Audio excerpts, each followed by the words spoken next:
And Corey, hello Corey, Oregon, that's where I went to school, you know. Ray, I went to Lake Oswego. I went to Lewis and Clark in Lake Oswego. The school was great.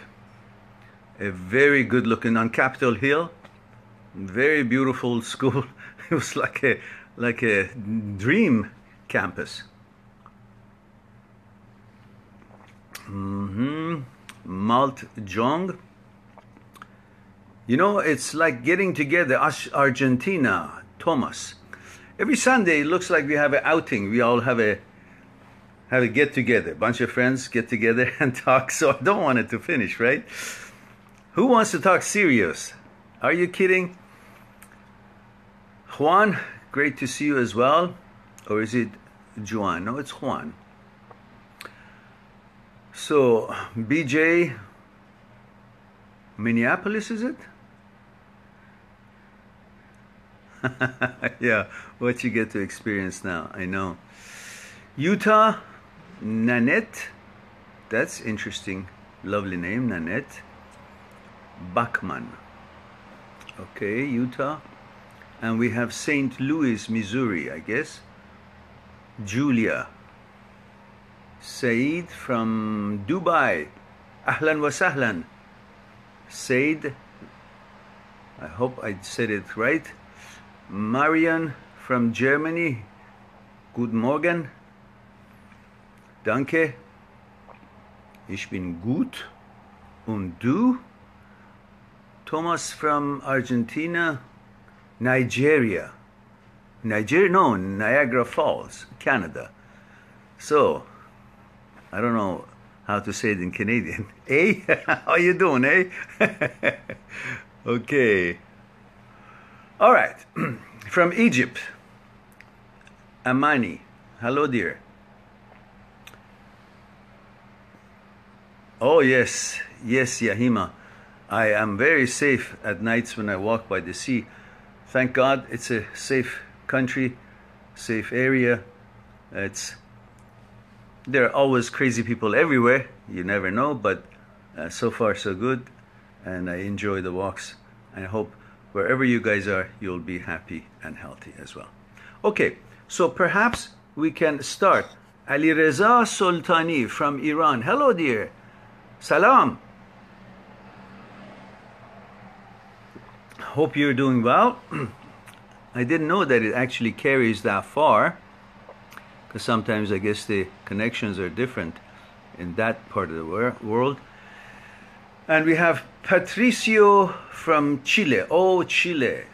Chile has the record of the high jump with horse, high jump horse. I think it was, what was it?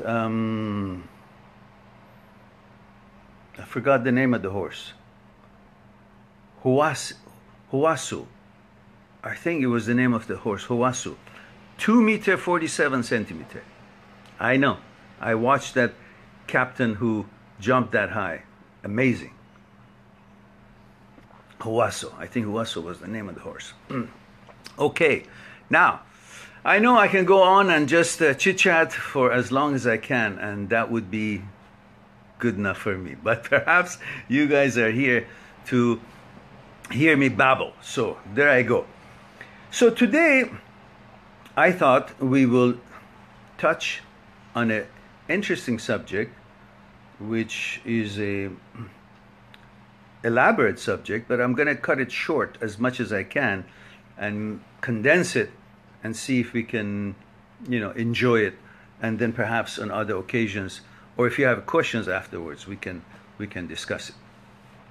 So the question is, why is it that seems like we're constantly trying to reduce conflicts in the world among each other? Well, we kind of forget about the actual conflict that is constantly going on in our heads. If you know what I mean, let's say I'm having this tea, and it's a new tea, and something tells me if I should like this tea or not like this tea. what is that something that guides my thoughts? Should I like this tea? On what basis? Why wouldn't I like this tea? Well, isn't it true that because I'm comparing this tea with the tea that I had before, through my life, eventually I've been conditioned to accept, like, certain kind of a tea with its certain kind of characteristics. So that has based the opinion that I have about this tea before I really give it a chance to introduce itself to me. In other words, before I give it a chance to make me feel a certain way, make me like it or dislike it. But as soon as I see the tea, let's say I'm accustomed to see a tea in a more brownish red color. So as soon as I see this one is not that, automatically, already, my thoughts move away from the idea of liking it to the idea of, no, that's not what I like. So there's a certain kind of a blueprint has created in me, which decides what I should or shouldn't like. And I wonder, what is that? I guess for that to understand a little better, why don't we examine what is this supervisor that oversees my thoughts about something? We want to see, what is that supervisor? Where is that? How did that come about? And then we want to see its relationship with the thoughts that I have. So on that note, let's examine what is thought. Well, if you indulge me and go back 40,000, 50,000 years, just about the time that humanity or humans begin to be, look, act, and enjoy all the facilities that they had developed into. The time that the caveman had certain kind of intelligence over and above the instincts that we all animals have in a certain way, depending on what they are. So let's say I'm that guy 40, 50,000 years ago. Of course, I wouldn't have shaved, I guess, long beard, long hair. More hair here, of course, for sure. Hairy animals we were. So I'm walking out of my cave, and sleepy or not sleepy, had breakfast or didn't, maybe a dinosaur egg. But I somehow stumble, put my foot in a weird shape on a certain surface of the earth, or maybe a rock I didn't notice, and my ankle twists or flip, and I fall. From this happening, action, there's a certain experience for me that if I put my feet this way on this angle of road, I will lose balance, or it will slip, or a possibility of a slip. There were no good, track shoes then, so it was slippery. And so from that action, I get certain kind of a experience. And from that experience, I get certain kind of a knowledge. And that knowledge is recorded. Recorded and becomes a memory. Because we're programmed, we're capable of recording. We're recorders. We record everything 24/7. So from that action, that incident, I got an experience. From that experience, I got a certain knowledge. And that knowledge became memory. And then I did a few other things and few other experiences, like, I saw an apple and I took the apple, and while everybody in the background was saying, "Don't eat the apple," but I did, regardless. So from that action, I got the apple, and I got a certain experience. And notice that while I'm taking the apple, other apples fall. So shaking the tree makes the apples fall. Anything of that sort. I'm just saying. And so from that experience, I had a certain knowledge, and that knowledge became part of my memory. And so on and so forth. I would start having a basic type of memory, information in my memory. Accumulating all these different things, I will have a field here of consciousness, a field where there are information in there. And of course, from each experience, from each knowledge which I form and record in my memory, based on that, I come up with an ability to think. Because whatever I think comes from the information stored in my memory. That's why we call it the field of the known. That's the field where we've experienced before and we know about it. And from that field of the known, thought is born. Everything that you think is based on information that you have in your consciousness, in your memory. It's like having a field where you plant your seeds, farming, and the seed is growing in this field, a limited field, amount of nutrition that is in that field, is in that earth, and then the amount of water it receives, the amount of nutrition, the sunshine.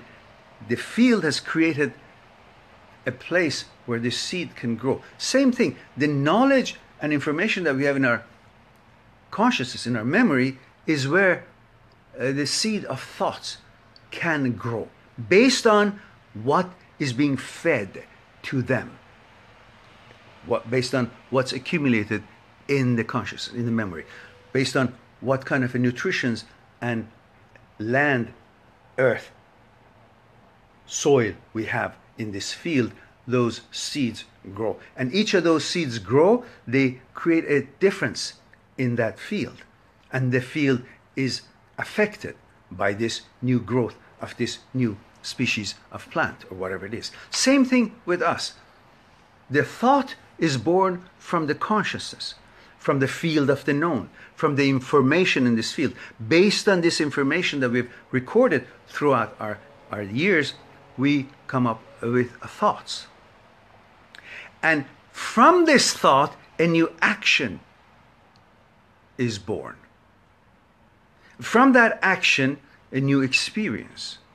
From that new experience, knowledge.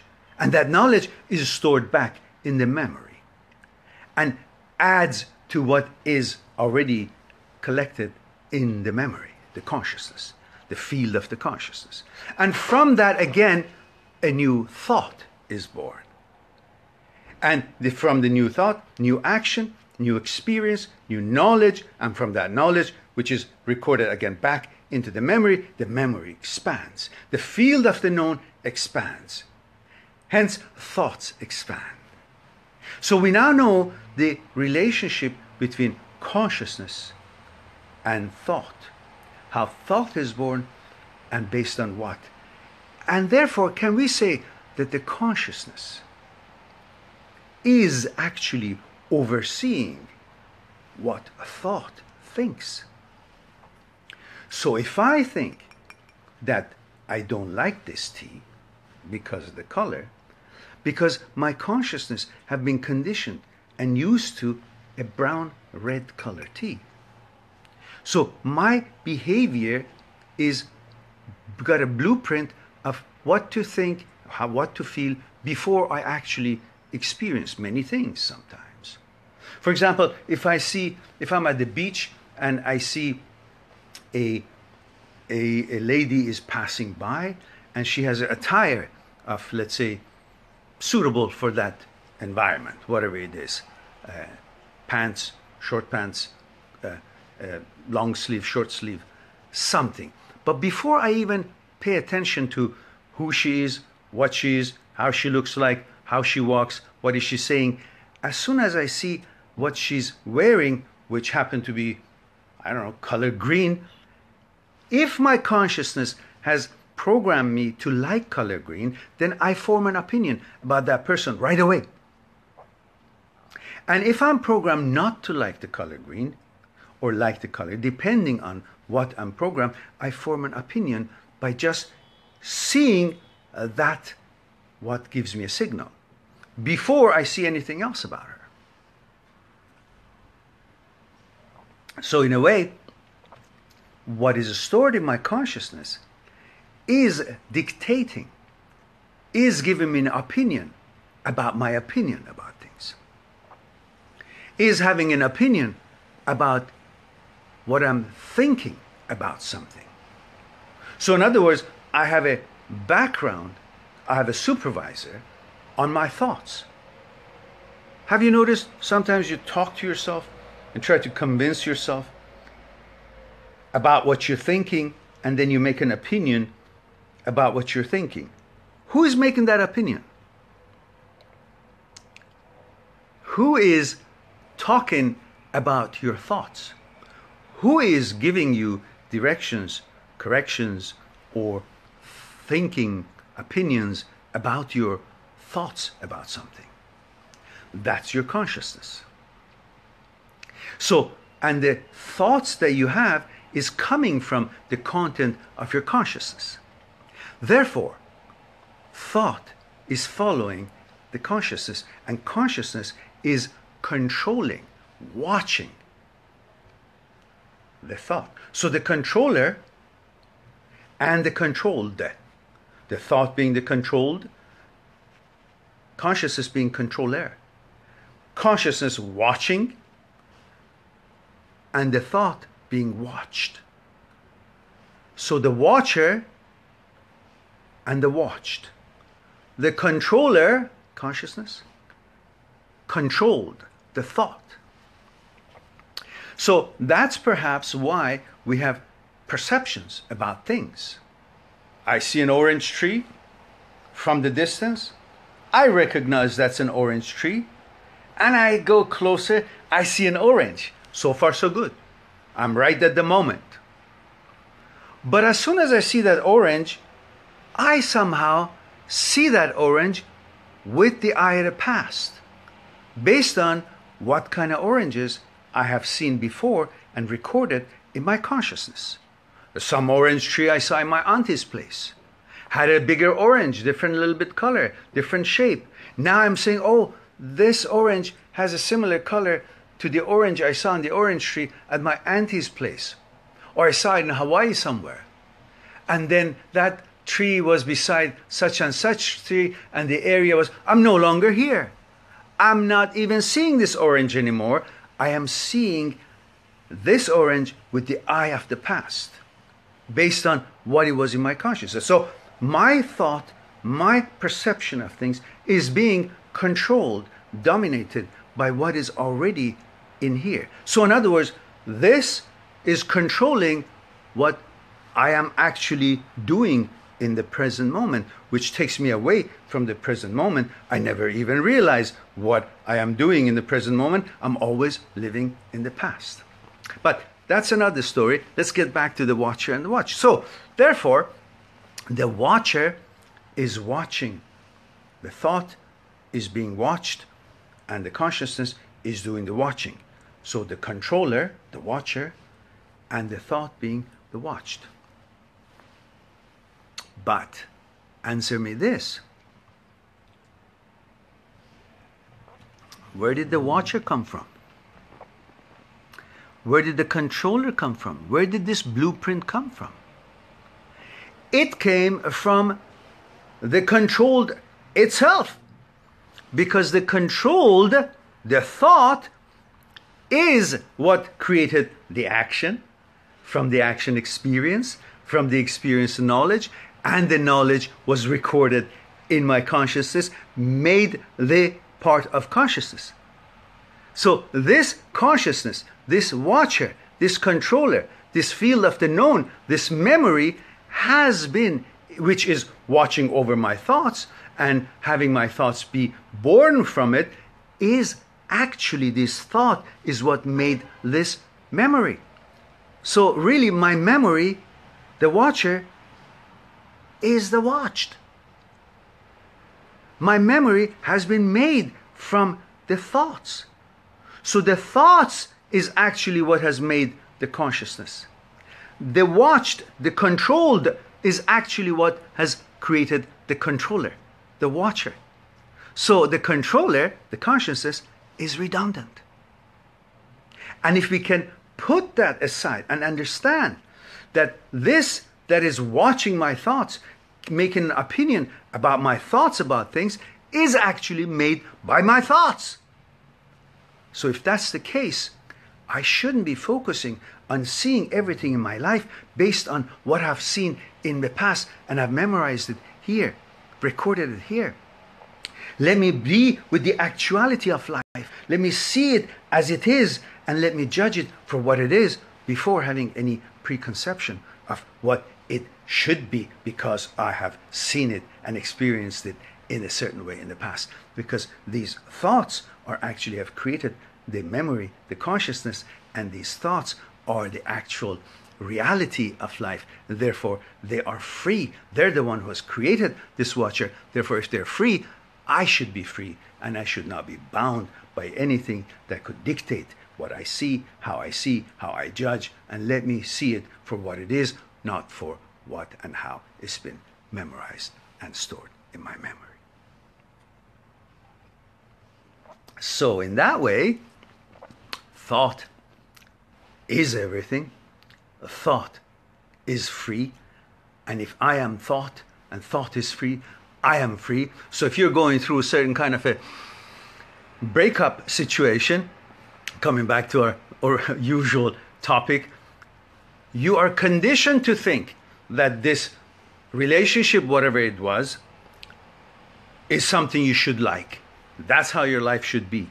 And now that it is not, therefore you should not be able to be happy because you're bound to what you're conditioned to think that your life or your relationship should be like. And now that it is broken, it's not like what it's supposed to be like, therefore you should be miserable. But if you think that is your thoughts that have conditioned you to think this way, then you will be free from that and understand that you are free, your thought is free, it can be renewed, it can be new, it doesn't have to be subjected to a conditioning of how it should think, therefore it is free, it is new, therefore you are free, and you can simply think, you can go on and find other relationships, other things, not to be bound by how your relationship should be, or with this particular woman, or with this particular man, and you can also, just like your thoughts, be free from the controller and go out and build a new and not be bound by what you're programmed to think that it should be, which you are programmed to think that the relationship that is broken up